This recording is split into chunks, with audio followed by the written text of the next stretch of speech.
Hello everyone and welcome to my channel CBSE explorer. और आज जैसे कि आप लोगों को पता है, जो सबसे बड़ी न्यूज़ थी सीबीएसई की वो ये थी कि आप लोगों के सिलेबस आ चुके हैं।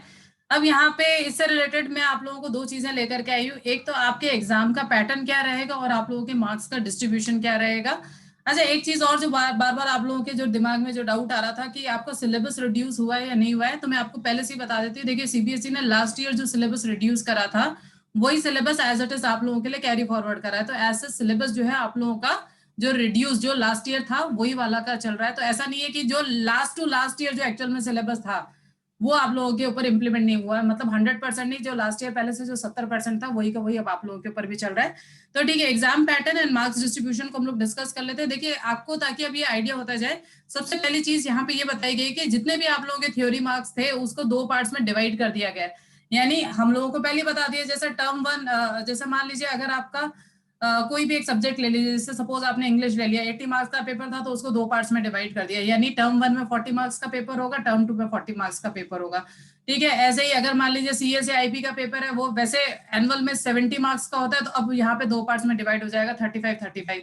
ऐसे ही मान लीजिए कोई पेपर आपका 60 मार्क्स का होता था, उसको दो टर्म में डिवाइड कर दिया जाएगा, 30-30। तो जो भी आपका थ्योरी पेपर है वो दो पार्ट्स में डिवाइड हो जाएगा, टर्म वन में और टर्म टू के अंदर सिलेबस आप लोगों को अब मिल चुका है। फिर इसी तरह से अब देखिए, ये जो एक नई चीज आज जो सामने आई है, that is about the practicals. Practicals भी अब आपके दो पार्ट्स में डिवाइड कर दिए। देखिए, नहीं तो जनरली क्या होता था, प्रैक्टिकल हमेशा एक ही होता था, बिकॉज प्रैक्टिकल में वैसे देखा जाए तो बहुत ज्यादा एज हम ये कह सकते हैं कि थोड़ी प्रॉब्लम भी हो जाती थी कि एक्सटर्नल आते थे और फिर उस हिसाब से एग्जाम देना होता था। तो सीबीएसई ने यहाँ पे ये बड़ा ही क्लियर कर दिया। उन्होंने सीबीएसई ने क्या बोला कि अब आप प्रैक्टिकल को दो पार्ट में डिवाइड कर दीजिए। इसका मतलब ऐसा नहीं है कि आपको जैसे कोई प्रोजेक्ट है वो दो बार बनाने हैं, एक ही है लेकिन उसका हाफ पार्ट आपने टर्म वन में कर दिया, उसका रिमेनिंग हाफ पार्ट जो है वो आपने टर्म टू में कर दिया। तो इस तरह से उसको डिवाइड कर दिया बेसिकली। फाइन। तो अब यहाँ पे जो मैं आपको समझाना चाहती हूँ वो ये चीज थी जो कि नई आई है सामने। अब जैसे जैसे मैं सर्कुलर्स पढ़े जा रही हूँ ना, वैसे वैसे चीजें सामने आती जा रही है, मैं वैसे वैसे आपको अप टू डेट भी करती जाऊंगी। देखिए, सबसे पहले सीबीएसई ने यहाँ पे क्या बताया टर्म वन के लिए। ये मैंने 30 मार्क्स का एग्जाम्पल ले रखा है। मान लीजिए अगर आपका 30 मार्क्स का प्रैक्टिकल होता था पहले, तो यहाँ पे क्या बताया गया है कि जो आपका 15 मार्क्स का, क्योंकि अब वो 15-15 में डिवाइड हो गया, तो 15 मार्क्स का जो प्रैक्टिकल होगा वो सबसे पहली चीज, ये जो पहला टर्म वन का होगा वो इंटरनल एग्जामिनर ही लेंगे। This is the new thing. यानी इसके लिए बाहर से एक्सटर्नल नहीं आएंगे। और अगर मान लीजिए लॉकडाउन रहा नवंबर दिसंबर के अंदर, तो इन दैट पर्टिकुलर केस आप लोगों का पेन पेपर असेसमेंट होगा, यानी आप लोगों को रिटर्न में देना पड़ेगा। अब वो हो सकता है आपसे ऑफलाइन करवाया जाए या वो हो सकता है ऑनलाइन करवाया जाए, वो चीजें डिपेंड करेगी आपकी कंडीशन के ऊपर। So this is the first thing. यही कि ये चीज सेकंड टर्म में जब हम लोग बात करते हैं, तो सेकंड टर्म में देखिए, मतलब अभी सीबीएसई ने अपनी प्लानिंग बता रखी है सच कि सीबीएसई ने क्या बोला, जो रिमेनिंग 15 मार्क्स का जो प्रैक्टिकल होगा आप लोगों का, उसमें देखिए दोनों आएंगे, यानी इंटरनल एंड एक्सटर्नल। यानी आपके खुद के टीचर जो होंगे वो, और साथ में दूसरे स्कूल से एक और टीचर आएंगे वो।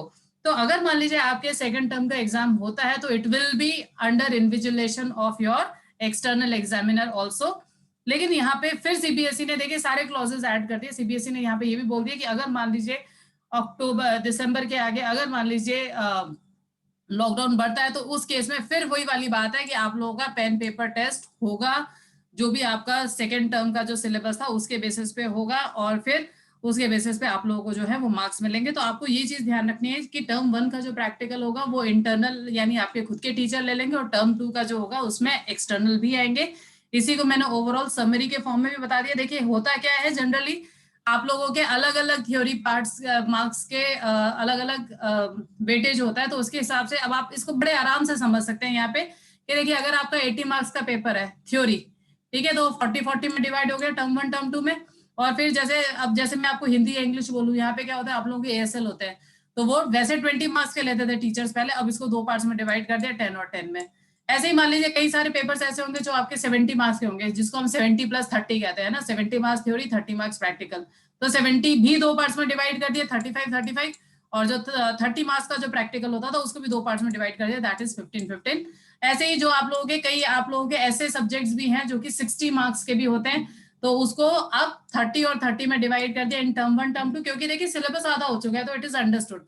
और इस केस में क्या होता था, 40 मार्क्स के आप लोगों के प्रैक्टिकल्स हो रहे थे। तो उस केस में क्या करा, इसको भी 2 पार्ट्स में डिवाइड कर दिया 2020 में। And last example is 50 marks का, जैसे आपका जो पेपर होता था, ये जनरली 10th क्लास में कई पेपर्स ऐसे होते हैं जो कि 50 मार्क्स के भी होते हैं। जैसे one of the example is information technology. तो वो जो 50 मार्क्स का पेपर होता था, थ्योरी 50 मार्क्स का होता था और प्रैक्टिकल 50 मार्क्स का होता था। तो अब उसको डिवाइड कर रखा है 25 मार्क्स में for theory and 25 marks for term 1 and term 2 for your practical examination. I hope आपको यहाँ तक समझ में आ गया होगा। एग्जामिनेशन से रिलेटेड अभी भी अगर आपको कुछ भी डाउट है तो यू कैन कॉन्टेक्ट मी। आप मेरे को कमेंट बॉक्स में लिख दीजिएगा। I will try to solve your problem as more as possible. Thank you so much for watching this video and I will see you next time.